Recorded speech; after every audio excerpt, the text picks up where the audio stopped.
여러분, 지난 시간까지 우리는 복음에 대해서 말씀을 1장부터 11장까지 나누었었고요.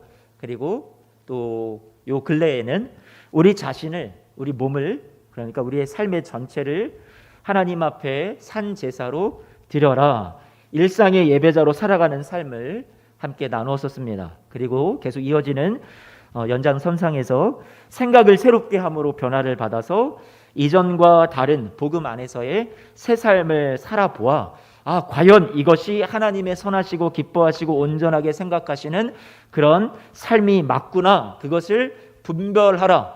분별한다라는 것은 내가 테스트해보고 입증되는 삶이라고 말씀을 드렸어요. 그래서 경험하고 증명하게 되는 거죠. 정말로 하나님의 복음대로 살아보니 손해볼 줄 알았는데 내가 피해를 입는 것 같고, 내게 제약이 많은 것 같고, 내게 하나님이 자꾸 뭐 하지 말라는 것들이 너무 많은 것 같아서 힘들 줄 알았는데, 힘든 무거운 짐이 아니라 그것이 우리에게 기쁨을 주고 평강을 주고 참된 예수 그리스도 안에서의 행복을 우리에게 안겨줄 수 있다. 그것을 우리의 삶으로 반드시 증명하게 된다. 그렇게 여러분들과 함께 말씀을 나누었어요. 그러면 이제 우리가 이 들은 복음에 대해서 우리의 삶을 하나님 앞에 몸으로 일상의 예배를, 모든 삶의 전 순간을, 모든 순간을 다 드리는 예배, 우리의 생각을 전환시켜서 바꿔서 마음을 새롭게 해서 내 삶이 변화되어서 하나님 앞에 하나님의 기뻐하시고 선하시고 온전하신 뜻이 무엇인지 내 삶에서 입증해 가는 그런 행복한 삶을 이제 쭉 열거를 시작을 해야 되는데, 바울이 3절 말씀부터 다시 시작하는 것은 또다시 생각에 대해서 얘기를 하네요. 그런데 그 생각에 대해서 얘기를 할 때 3절 말씀 뭐라고 시작을 하냐면 이렇게 말씀합니다. 내게 주신 은혜로 말미암아 너희 각 사람에게 무엇을 말한다고요? 내가 말한다라고 말씀하고 있는데 무엇을 말한다라는 걸까요? 지금 바울이 얘기하는 내게 주신 은혜로 말미암아 너희 각 사람에게 말하노니, 여기에 제가 잠깐 꽂혔어요. 각 사람에게 말한다? 이것을 주의 깊게 잘 살펴보니까 하나님이 바울이라는 그런 한 사도를 통해서 저와 여러분들에게 한 사람 한 사람에게 집중하시면서 말씀하신다라는 것을 느꼈습니다. 하나님이 그냥 딱 던져두고 아무나 다 듣거나 말거나 이 복음 알아듣는 사람들만 듣든지 이렇게 하시는, 하나님이 그냥 우리를 위해서 딱 던져두는 그런 식으로 이 복음을 우리에게 주신 것이 아니라, 바울이라는 한 사람을 통해서 하나님이 도구를 들어서 각 사람에게 하나님께서 말씀하시는 것으로, 여러분 한 사람 한 사람에게 하나님이 지금 집중하고 계시다라는 것을 저는 이 말씀 속에서 느낄 수 있어요. 한 사람 한 사람을 하나님께서 놓치고 싶지 않은 거죠. 이 신앙의 진리를 한 사람도 나고자가 없이 각 사람 한 사람이 다 이 말씀을 들어서 생각이 바뀌고 삶이 바뀌고 변화되는 복음의 삶을 살기를 하나님이 원하신다라는 것을 생각해 봅니다. 그런 하나님의 마음이 있는 거예요. 그래서 이 복음에 대해서 바울이 각 사람에게 말한다라고 말씀하고 있죠. 하나님께서 뭉뚱거려서 하나님의 복음을 그냥 대충 설명하고 던지시는 것이 아니라 한 사람 한 사람에게 꼭 이 말씀이 저 사람을 살리고 이 말씀이 저 사람을 회복을 주고 이 공동체를 살리는 그런 말씀이 되었으면 좋겠다 해서 하나님께서 바울을 지금 사용하신 거예요. 그게 각 사람에게 말한다라는 말씀에 담긴 의미라고 생각을 합니다. 그런데 하나님께서 주신 이 3절 말씀에 그 하나님이 당부하는 한 사람 한 사람을 집중하셔서 당부하시는 그 말씀이 무엇이냐 보니까, 새 삶을 향해서 이제 좀 쭉 나갔으면 좋겠는데 그 새 삶을 향해 나가기 전에 뭐부터 말씀하시냐면 아까 말씀드린 대로 생각을 먼저 또 다루시는 거예요. 아니 분명히 지난 시간에 우리가 생각을 바꾸는 것에 대해서, 여러분 변화된 삶에 대해서 그 출발은 생각 바꾸기다, 지난 시간 말씀의 제목인데요. 그렇게 분명히 이야기를 했는데 오늘 또 생각이라뇨. 3절 말씀을 한번 보실래요? 생각을 어떻게 말씀하시는지. 원문을 보니까 제가 괄호에 우리 한글 성경에 담겨있지 않은 그런 단어를 다시 한번 여기다가 삽입을 했는데요. 같이 보면 이렇게 4번이나 들어있습니다. 생각이라는 단어가. 생각이 중요하다라는 거죠. 같이 3절 말씀 한번 읽어볼까요? 내게 주신 은혜로 말미암아 너희 각 사람에게 말하노니 마땅히 생각할 그 이상의 생각을 품지 말고 오직 하나님께서 각 사람에게 나누어 주신 믿음의 분량대로 생각하기를 지혜롭게 생각하라. 아니 참 의도적이죠. 무슨 생각이라는 것이 얼마나 중요하길래 바울이 이렇게 하나님의 계시를 통해서 받아서 우리에게 생각을 얘기할까. 그만큼 지난 시간 우리의 마음의 변화, 우리가 생각의 변화라고 했는데 그것을 변화시키는 것도 중요한데 아직도 하나님께서 우리의 생각에 대해서 내가 잠깐만 너희들에게 더 할 얘기가 좀 남아있다, 마치 그렇게 말씀하시는 것 같아요. 3절 말씀을 그렇게 우리가 같이 한번 풀어보면 생각이 중요한 거구나. 그런데 오늘 3절 말씀에서 중요한 요지는 이거죠. 마땅히 생각할 그 이상의 생각을 품지 말아라. 이 얘기는 거만해지지 말라는 얘기예요. 교만해지지 말라는 얘기예요. 필요 이상으로 당시에 로마에 있었던 그리스도인들도 그랬고요. 자기 자신을 더 과도하게 높이 평가하는 그런 사람들이 있었습니다.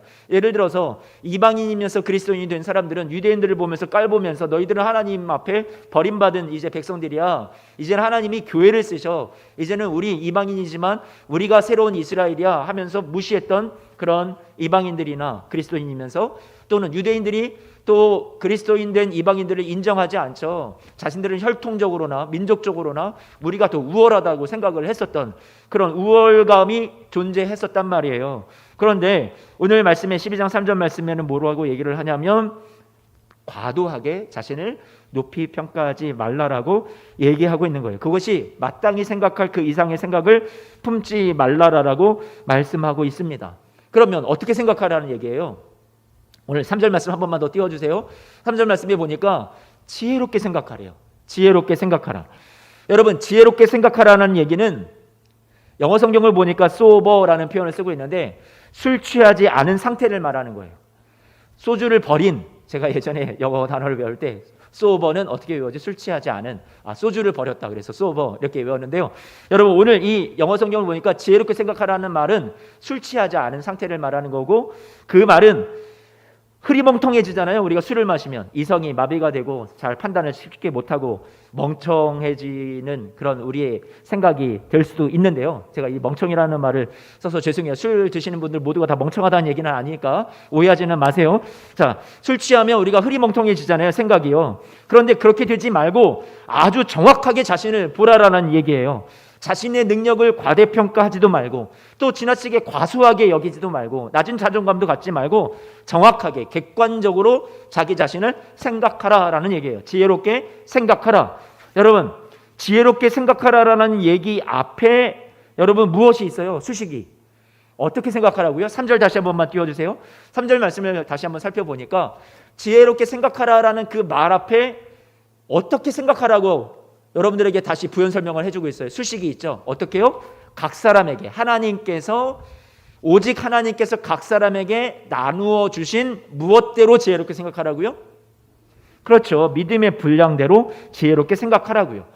우리가 지혜로운 생각을 가지고 우리 자신을 생각하고 판단하고 평가해야 되는데 그 앞에 수식이 전제가 하나님께서 각 사람에게 나누어 주신 믿음의 분량대로. 그런데 그 앞에 오직이라는 또 전제가 붙었어요. 오직. 이게 바른 생각이라는 얘기죠. 그러면 믿음의 분량대로 생각하라는 얘기는 무슨 말일까요? 믿음의 분량. 이 얘기를 우리는 이렇게 생각할지 모르겠습니다. 하나님께서 각각의 사람들에게 다 맡겨주신 다른 양의 믿음을 사람마다 다 갖고 있다.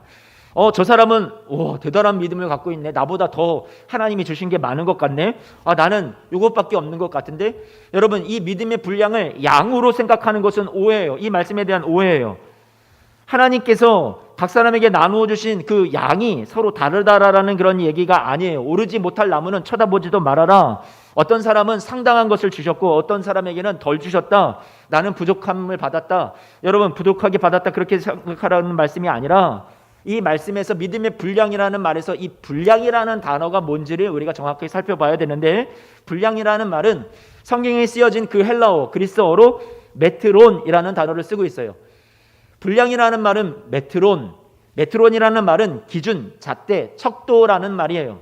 그러니까 믿음의 분량대로라는 말은 믿음의 기준으로, 따라서 하겠습니다. 믿음의 기준으로, 잣대로. 여러분, 믿음이 잣대가 되고 기준이 되고 척도가 되어서 생각하라는 얘기예요. 자신을 평가하라는 얘기예요. 무슨 말이냐면, 여러분, 나를 생각을 할 때 나 자신의 못남, 나 자신의 무능함, 나 자신의 연약함, 저 사람을 바라볼 때 우리가 가족이나 공동체 안에서나 이웃이나 다른 사람들을 바라보고 평가할 때 우리는 내가 가진 시선으로 평가하고 내가 가진 생각으로 판단할 때가 너무나도 많이 있는데, 하나님께서 말씀하시는 것은 믿음의 기준을 가지고, 믿음의 잣대를 가지고 그 사람을 평가하고 생각하라는 얘기예요. 누구부터요? 여러분 자신부터요. 이 헬라어 메트론, 분량이라는 말, 이 기준이라는 말, 척도라는 말에서 어떤 단어가 나왔냐면 메트로놈. 여러분 이게 뭔지 알죠?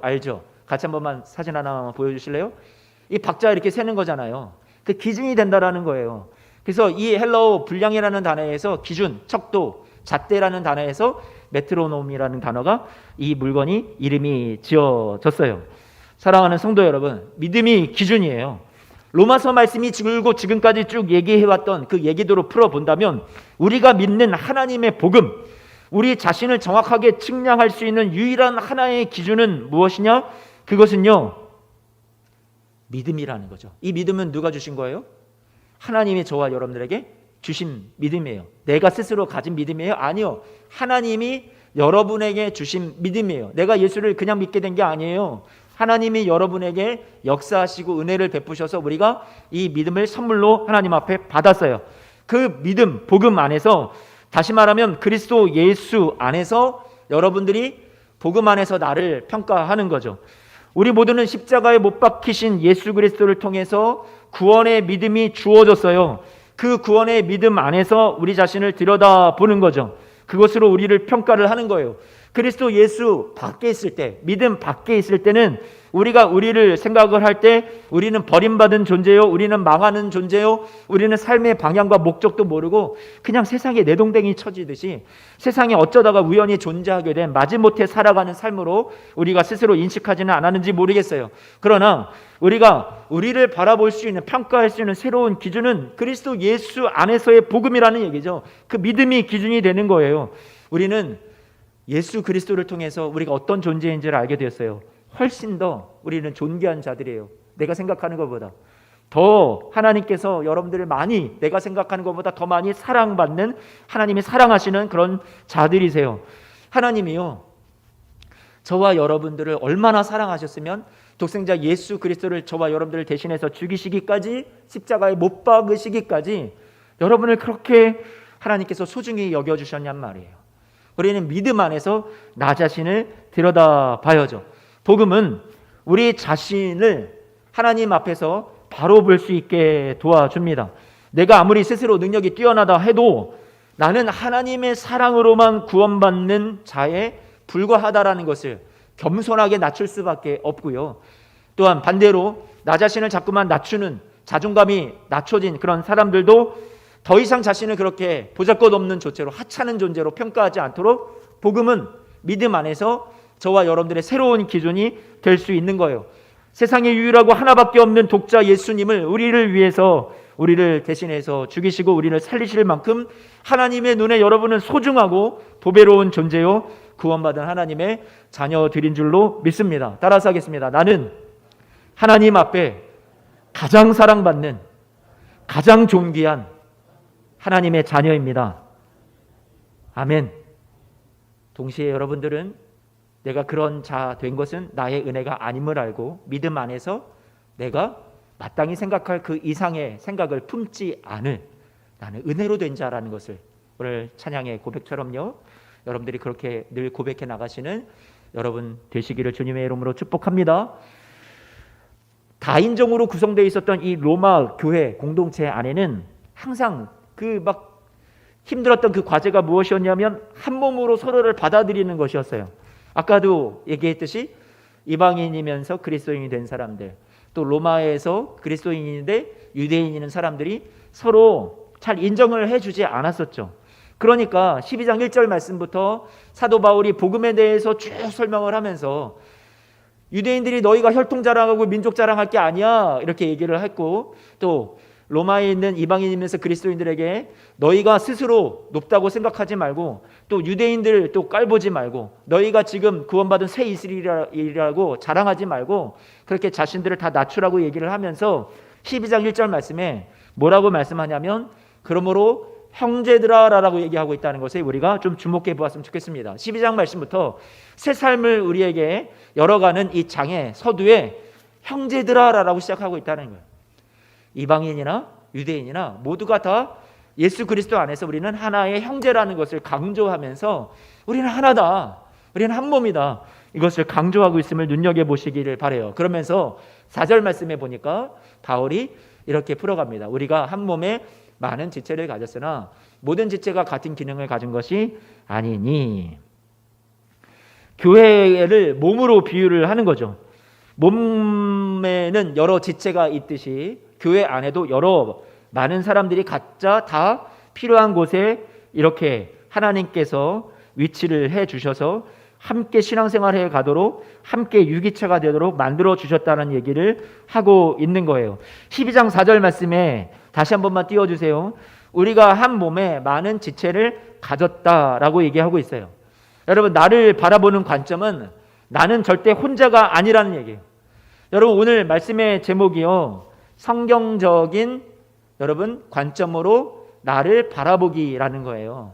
아까 첫 번째는 말씀을 드렸듯이 여러분, 필요 이상으로 과도히 자신을 높이 생각하지도 말고 너무 낮추지도 말고 하나님이 주신 복음, 믿음 안에서 자신을 바라보고, 여러분, 저 사람 안 돼, 저 사람 정말로 불가능해 했던 여러분들이 무시하거나 여러분들이 평가를 절하했던 그런 사람들까지라도 여러분들이 다 하나님이 주신 믿음의 눈으로 복음 안에서 그 사람을 바라주라고 여러분 자신도 그렇게 보고요. 말씀을 드렸다면, 두 번째로 우리를 바라보는 관점은 하나님께서 이 4절 말씀을 통해서 저와 여러분들 절대 혼자가 아니라는 거예요. 나는 혼자 살 수 없는 존재라는 거죠. 한 개인으로서만 존재하는 것이 아니라 서로가, 여러분 인생은 혼자가 아니라 다 연결되어 있다라고 말씀해 주고 있죠. 바울은 우리가 12장 5절 말씀 같이 한번 읽어봐요. 이와 같이 우리 많은 사람이 그리스도 안에서 한 몸이 되어 서로 지체가 되었다라고 말씀해 주고 있어요. 저와 여러분들이 우리가 서로 의존하고 서로 필요하다라고 받아주고 함께 더불어 하늘나라 갈 때까지 이렇게 유기적인 관계를 맺고 살아가야 된다라고 말씀해 주고 있는 거죠. 그게 나예요. 나는 더불어 살아가는 삶으로서의 나예요. 하나님이 그 관점을 가지래요. 6절 말씀에 보니까, 6절 말씀에는 우리에게 주신 은혜대로 받은 은사가 어떻다고 얘기하고 있어요? 각각 다르다라고 얘기하고 있어요. 하나님 앞에 여러분 한 사람 한 사람 모두가 저 사람 왜 저래, 저 사람 왜 저래 하는 것이 아니라 모두 다 다양성을 갖고 있어요. 각자 받은 은사가 달라요. 독특하게 하나님께서 그 사람 안에 심으신 하나님의 색깔이 있어요. 여러분, 하나님께서 그 사람을 그렇게 만드신 거예요. 우리 자신에 대해서 하나님이 주신 관점을 가지고 우리 자신을 바라봐야죠. 우리 모두를 바라봐야죠. 하나님이 선물로 여러분 한 사람 한 사람을 하나님께서 채우시고 하나님께서 그려가시는 그분만의 독특한 하나님이 주신 은사, 즉 선물이 있다라는 거예요. 여러분, 우리는 복제품이 아니에요. 복음 앞에서는 모두가 평등한 것은 맞지만 또 다양하기도 해요. 다양한 하나님이 주신 선물, 은사를 받아서 다양하게 이 한 몸 교회 공동체 안에서 우리가 서로를 섬기도록 하나님 앞에 부름을 받았다라는 얘기예요. 따라서 하겠습니다. 나는 하나님의 작품입니다. 걸작품입니다. 하나님의 작가의 의도가 담겨 있는, 하나님이 여러분을 아주 독특하게 여러분만의 색깔을 가지고 빚어내신 여러분 작품이라는 거예요. 그래서 에베소서 2장 10절 말씀에 뭐라고 말씀하고 있어요? 우리는 그의 만드신 바라라고 말씀하고 있어요. 그가 만드셨대요. 여기서 만드신 바라라는 얘기는 포이에마라는 얘기를 쓰는데, 포이에마, 작품이라는 얘기예요. 만드신 것, 하나님의 창조물이에요. 하나님께서 저와 여러분들을 하나님의 걸작품으로 만드셨대요. 하나님께서 여러분 그냥 대충 적당히 만드신 것이 아니라, 하나님이 여러분 공장에서 찍어내듯이 만드신 것이 아니라, 여러분 선한 일을 위해서 하나님께서 미리 계획하시고 예비하시고 우리로 하여금 그 길을 반드시 살아갈 수 있도록 행할 수 있는 존재가 되도록 하나님께서 저와 여러분들을 어떻게 하셨다고요? 만드신 하나님의 의도가 있고 계획이 있고 목적이 분명하게 담겨져 있는 하나님의 작품들이라고 성경은 우리에게 말씀해 주고 있어요.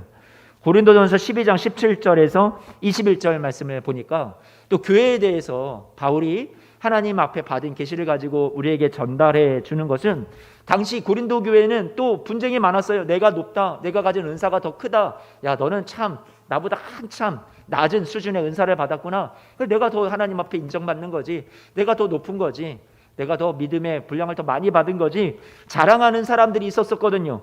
그러니까 바울이 그 모든 자기를 높이는 마땅히 생각할 그 이상의 것을 생각하는 이러한 자들에게 지금 바울이 권면합니다. 뭐라고 권면해요? 12장 17절 말씀 같이 한번 좀 읽어볼까요? 시작. 만일 온몸이 눈이면 듣는 곳이 어디며 온몸이 듣는 곳이면 냄새 맡는 곳은 어디냐. 다 다르다라는 거예요. 각자 하나님이 맡겨주신 은사와 선물이 다 다르다는 거예요. 역할이 다 다르다는 거예요. 성향이 다 다르다라는 거예요. 그런데 우리가 이것을 인정하지 않으려 하죠. 받아들이지 않으려 하죠. 다르면 자꾸 틀렸다라고 생각을 해요. 그러나 하나님은 다른 거다라고 우리에게 자꾸 강조해 주시죠. 18절 말씀 같이 한번 읽어볼게요. 그러나 이제 하나님이 그 원하시는 대로 지체를 어떻게 하셨다고요? 각각 몸에 두셨대요. 교회 안에서 하나님께서 여러분 한 사람 한 사람, 여러분 여기 계신 우리 장로님들, 권사님들, 집사님들, 여러분 성도님들을, 우리 청년들까지도 하나님께서 원하셔서 그 원하시는 대로 여러분 한 사람 한 사람을 이 교회라는 커다란 몸 안에 한 부분 지체로 하나님이 그곳에 두셨다라고 말씀하고 있어요. 여러분 하나님의 목적이 담겨 있는 거예요. 예수 소망교회라는 교회 안에서 우리가 만났다라는 것도 하나님이 원하시는 대로 하나님이 여러분을 이곳에 심으셨다라고 오늘 18절 말씀은 말씀해 주고 있습니다. 심지어 가장 교회의 기초가 되는 가족이라는 그 단위 안에서도 여러분 사랑하는 우리 가족들을요, 하나님께서 여러분에게 만남을 허락하셨다라는 것을, 하나님이 심으셨다라는 것을 그렇게 여러분들이 받아들였으면 좋겠습니다. 19절 말씀. 만일 다 한 지체뿐이면 몸은 어디냐? 이제 지체는 많으나 몸은 뭐라고요? 하나라. 다양함을 자꾸 인정하라고 말씀하는 거죠. 21절. 눈이 손더러 내가 너를 쓸 데가 없다 하거나 또한 머리가 발더러 내가 너를 쓸 데가 없다 하지 못하리라 라고 말씀합니다. 너는 쓸 데 없어. 왜 저런 사람이 하필 내 곁에 있는 거야? 여러분 하나님께서 그렇게 바라보는 시선, 평가 하나님이 원치 않으신다라는 거예요. 우리 자신을 과대평가하는 것 내버려 두지 않으십니다. 또한 모자라도 한참 모자란 것 같은 나도 한 몸 교회 공동체 안에서는 없어서는 안 돼 꼭 필요한 존재라고 말씀해 주십니다. 기억하십시오. 내 눈에 보기에 존귀해 보이지 않는 자라 할지라도 하나님에게는 그분이 너무나도 존귀한 자로 하나님이 생명을 다 주시고 사실 만큼 그렇게 귀중한 영혼으로 하나님이 우리 교회 안에 심으셨다라는 것을, 만나게 하셨다라는 것을 우리가 바라봐야 되겠습니다. 몸의 모든 부분들은 어디에 다 연결되어 있어요? 머리에 연결이 되어 있어요. 예수님은 교회의 머리라고 말씀하셨어요. 팔 하나 떨어져 나가면 머리가 아프죠. 아파하죠. 통증을 느끼죠. 여러분 모든 것이 다 연결이 되어 있는 거죠. 온몸이 아픈 거죠. 주님께서 저와 여러분들을 이렇게 하나로 만들어 주시고 연결시켜 주셨다라는 사실을 기억하십시오. 하나님 앞에 더 이상 우리는 혼자의 몸이 아니에요. 오늘날 사도 바울을 통해서 하나님께서 저와 여러분들에게 말씀하는 것은 다시 한번 이 교훈을 가슴에 새기고 생각을 새롭게 하여서 오늘 하나님이 우리에게 맡겨주신 이 교회 공동체 안에 우리가 한 몸으로서 또 하나됨으로써 한 지체와 부분과 역할을 감당하면서 함께 하늘나라 갈 때까지 신앙생활을 함께 하는 것이라고 우리에게 도전해 주고 있습니다. 오늘날 시대적인 분위기는 개인화, 탈공동체화가 가속되고 있어요. 말씀이 우리에게 계속적으로 권면하고 있는 것은 새롭게 변화를 받아야 된다는 거예요. 생각에서부터요. 오늘도 생각의 변화를 말씀해 주고 있는 거죠. 개인주의가 가득한 지금 현대 사회의 풍토 속에서 교회 안에서도 개인주의적인 성향이 가득해지는 이 신앙생활은 많이 공허해질 수밖에 없죠. 코로나로 인해서 고립된 우리의 삶을 통해서 지금 많이 우리가 느끼고 있잖아요. 공허함을요, 허전함을요. 저는 여러분들에게 권면합니다. 하나님께서 저와 여러분들에게 주신 이 열악한 환경 속에서도 하나님께서 우리가 나아가야 될 본질적인 방향, 공동체의 하나됨, 하나님께서 우리를 함께 더불어 살아가라고 주신 믿음의 공동체임을 우리가 이 시간에 믿음으로 받고요. 그것을 위해서 힘들지만 계속해서 코로나도 지나가고 마땅히 하나님 앞에 이 믿음의 공동체를 만들어 나가야 된다라고 여러분들에게 말씀을 드리고 싶습니다. 세상의 흐름이, 세상의 모양이 아무리 우리를 틀 속에 넣고 찍어내려고 하는 모양대로 가만히 내버려 두고만 있지 마십시오. 여러분 그런 붕어빵이 되지 마시고요. 생각을 새롭게 함으로 의지적으로 저항하고 이러한 세상의 물결과 다르게 살기로 결단해야 합니다. 모든 믿는 사람들을 교회 공동체 안에 서로 관계하며 교제하며 코이노니아를 나누고 함께 신앙생활하도록 부르심을 하나님께서 우리에게 허락하셨습니다. 하나님께서 저와 여러분들을 그렇게 교회에 심으신 것을 우리가 꼭 잊지 않았으면 좋겠어요. 의사요, 상담가요, 글 작가였던 스위스의 폴 트루니에는 이런 말을 했습니다. 사람이 혼자서 할 수 없는 것이 있는데 하나는 결혼이고 또 하나는 그리스도인이 되는 것이다. 그 누구도 홀로 그리스도인이 될 수 없다. 어떤 사람도 교회 공동체에 소속하지 않고서는 행복한 신앙생활을 할 수 없다라고요. 에베소서 2장 21절 말씀에 이렇게 말씀합니다. 그의 안에서 건물마다, 에베소서는 교회론에 대해서 우리에게 매우 중요한 계시를 주시는 말씀인데 이렇게 말씀하죠. 그의 안에서 건물마다, 교회마다 여러분 서로 연결하여 주 안에서 무엇이 되어가고요? 성전이 되어가고 서로 어떻게 돼야 된다고요? 연결돼야 된다라고 말씀해주고 있어요. 연결돼야 된다. 22절 말씀에 너희도 성령 안에서 하나님이 거하실 처소가 되기 위하여 그리스도 예수 안에서 어떻게 돼요? 함께 지어져 가느니라라고 말씀하고 있어요. 서로 연결되지 않고 함께 지어지지 않으면 하나님이 거하시기 불편한 처소가 되고 맙니다. 우리는 독립적으로 신앙생활을 얼마든지 할 수 있어요. 혼자 인터넷으로 예배드리면서요. 그러나 그것은 하나님이 거하시기에 불편한 처소가 되지는 않을까요? 함께 지어져 가는 거예요. 여러분 오늘 이 말씀에 지어져 가느니라라는 말씀 한번 눈여겨보세요. 22절 말씀의 맨 끝에 지어져 가느니라, 어떤 과정을 말하죠. 21절 말씀에 보면 뭐라고 얘기하고 있어요? 되어 가고. 여러분 과정을 말하는 거예요. 하나님이 저와 여러분들을 온전한 교회의 모습으로 하나님께서 지금 만들어가고 계시는 과정이죠. 자라가는 과정이에요. 혼자서는 신앙의 성숙이 불가능합니다. 어떻게 해요? 함께 지어져 가는 거예요. 함께 성숙해 가는 거예요. 하나님께서 의도하신 교회, 하나님이 생각하신 오리지널 교회, 원형적인 교회의 모습은 이렇게 공동체가 함께 하면서 함께 지어져 가고 함께 성장하고 함께 주 안에서 자라나가는 하나님의 성장을 목표로 두셨다라는 거예요. 바울의 눈에, 하나님의 눈에 아직 미완성이지만 그렇게 되어가고 있다고 그렇게 소망하면서 이 말씀을 권면을 하는 거죠. 시간이 필요합니다. 그러나 그렇게 될 것이라고 의심하지 않으면서 성숙을 향해서 나아간다라고 그렇게 바울은 고백하고 있어요. 사랑하는 성도 여러분, 우리는 아직 공사 중인 교회예요. 빚어지는 중이에요. 주님께서 저와 여러분들을 함께 자라갈 수 있도록 우리를 교회로 한 몸으로 불러주셨습니다. 처음부터 하나님께서 이 교회를 세우실 때 완벽한 교회를 우리에게 딱 주신 것이 아니에요. 하나님께서는 우리에게 아름다운 교회, 완성되는 교회를 함께 만들어 가라고, 서로 관계하면서 살아가라고 우리에게 교회를 허락하셨죠. 핏값을 주고 사신, 주님의 생명을 주고 사신 이 교회, 하나님이 왜 만드셨어요? 하나님께서 저와 여러분들을 사랑하셔서 주신 거예요.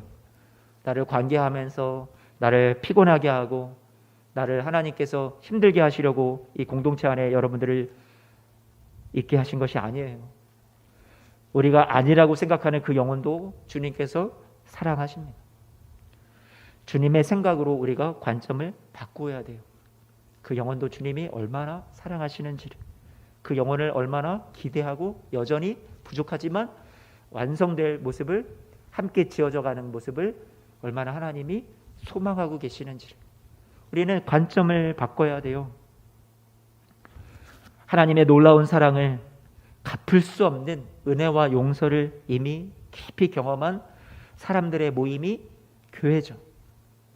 우리는 완성되었을 때 주님이 여러분들을 받아주셨나요? 아니요. 우리는 부족한데, 죄인인데, 원수되었는데, 약할 때 받아주셨단 말이에요. 요한복음 15장 16절 말씀에 하나님 말씀이 이렇게 말씀합니다. 너희가 나를 택한 것이 아니라 내가 너희를 택하여 세웠다. 예수님의 말씀이죠. 하나님이 우리의 불완전함을 아시고도 이렇게 못난 우리를 택하여 주셨어요. 저 사람 못났어요. 참 내가 보기에도 부족해요. 그런데 그럼에도 불구하고 하나님께서는 사랑하셔서 택하여 주셨어요. 하나님이 세우셨대요.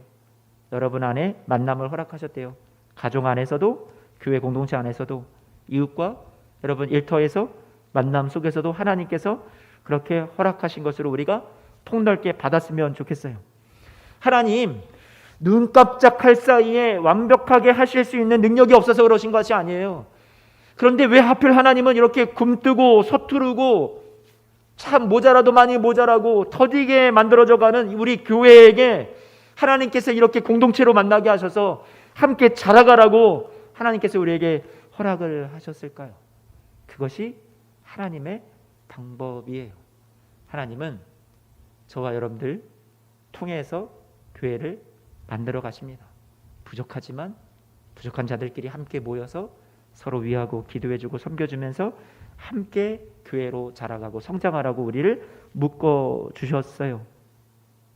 어린아이가 걸음마를 배우고 잘 걷기까지 넘어지고 실패하지만 다시 쓰러져도 일어나 걷기를 수도 없이 반복하다가 마침내 부모가 손을 잡아주지 않아도 잘 걷게 되는 그때, 부모가 물개 박수 치면서 막 기뻐하는 때가 오듯이, 여러분 다 그렇게 자녀들 키우셨듯이 하나님께서 우리 이런 부족한 걸음마를 하고 있는 우리 교회, 또 쓰러지고 넘어질 것 같은 우리 교회라 할지라도 주님께서 기다려주는 거죠. 어린아이가 걷기를 우리 부모가 잘 기다려주고 이뻐하고 소망하면서 기다려 주었듯이 우리 주님도 우리가 부족한 걸 알지만 우리 스스로 그 걸음을 우리 스스로 함께 걸어보라고 기다려 주실 수 있는 넉넉하신 마음을 갖고 계신 분이 우리 주님이시죠. 끝까지 책망하시며 우리를 끝까지 나무라지 아니하시고 하나님께서 격려하시며 용기 주시며 우리를 기다려 주시는 하나님이 우리와 함께 하시는 줄로 믿습니다. 말씀을 마치고 정리하고자 합니다. 오늘 성경적 관점으로 나를 바라보기라는 제목으로 말씀을 나누었습니다. 첫 번째, 나를 어떻게 바라봐야 되느냐? 교만하여져서 나 자신을 마땅히 생각할 그 이상으로 과도하게 평가하지 말고요, 나를 지혜롭게 생각하래요. 어떻게 지혜롭게요? 믿음의 분량대로래요. 믿음의 분량? 분량은 하나님이 주신 믿음의 양이 각 사람에게 다 다르다. 그런 것이 분량이 아니라고 말씀을 드렸죠. 믿음의 기준으로 바라보래요. 저 사람을 여러분들이 어떻게 내가 탐탁지 않게 생각하는 사람도, 아직 부족해서 참 마음에 참 받아들이기 힘든 사람도 믿음의 잣대를 가지고 바라보래요. 그리고 그 사람을 인정해 주는 거죠. 그리고 믿음으로 평가를 해주는 거죠. 소망해 주는 거죠. 나도 마찬가지예요. 그리스도 밖에서는 우리가 죄인이요 망하는 자요 삶의 방향과 목적도 상실한 채 그렇게 살아갔던 인생일지라도 이제는 예수 그리스도 안에서, 믿음 안에서는 우리는 하나님이 주시는 시선을 가져야 돼요. 그것이 우리의 관점이 되기를 원합니다. 우리가 생각하는 것보다 우리는 더 훨씬 많은 사랑을 받는 존재고 더 존귀한 자들이에요. 능력차, 빈부차, 학력차, 외모차 상관없이 차별 없게 동일하게 그리스도 예수의 생명값을 지불하실 만큼 주님의 눈에 여러분 보배로운 자들이라는 것을 여러분 기억하십시오. 그것이 나를 바라보는 첫 번째 관점입니다. 두 번째, 나는 혼자의 몸이 아니라는 것을 여러분 명심하십시오. 나는 하나의 몸 안에 서로 관계하며 사랑하며 섬기며 살아가도록 하나님께서 부분적으로 여러분들 한 곳 한 곳에 하나님이 심으시고 하나님이 세우신, 하나님이 원하시는 대로 여러분 가정 안에, 교회 안에, 공동체 안에, 여러분 일터 안에, 세상에 심으신 하나님이 맡겨주신 사명의 자리가 있다는 것, 그리고 함께 더불어 살아가라고 하나님이 만남을 허락하셨다라는 것을 잊지 마시기를, 함께 지어져 가도록, 함께 성장하도록 하나님께서 우리를 빚어가시기 위해서 내 곁에 사람을 선물로 허락하셨다는 사실을 믿으시기를 축복합니다. 공동체가 필요합니다. 혼자서 신앙생활 더 이상 우리가 개인화되어서 할 수 없습니다. 함께 우리가 하나님 나라 가기까지 우리가 서로 격려하며 함께 위로하며 우리가 공동체 안에 더 깊이 들어갈 수 있는 그런 우리 교회를 함께 만들어 가시는 우리 사랑하는 성도님들이 되시기를 부탁을 드립니다. 세 번째로, 나는 하나님이 나에게만 주신 은사와 선물이 있는, 나는 하나님의 작품이라는 것을 여러분 인정하시고 자신을 그렇게 바라보십시오. 저 사람은 나와 달라 틀렸어가 아니라 저 사람 안에 하나님이 다양함을 심어주셨고 그 사람만이 가진 색깔을 하나님이 주셨다라는 것을, 하나님이 그분에게 주신 독특한 은혜와 선물이 있다라는 것을, 하나님의 작품임을 인정하라고 말씀을 나누었어요. 오늘 이 세 가지를 기억하고요, 나를 바라보는 관점을, 또 우리를 바라보는 관점을 하나님 앞에 새롭게 바꾸어 가시는 우리 사랑하는 모든 성도님들 되시기를 주님의 이름으로 축복합니다. 기도하겠습니다.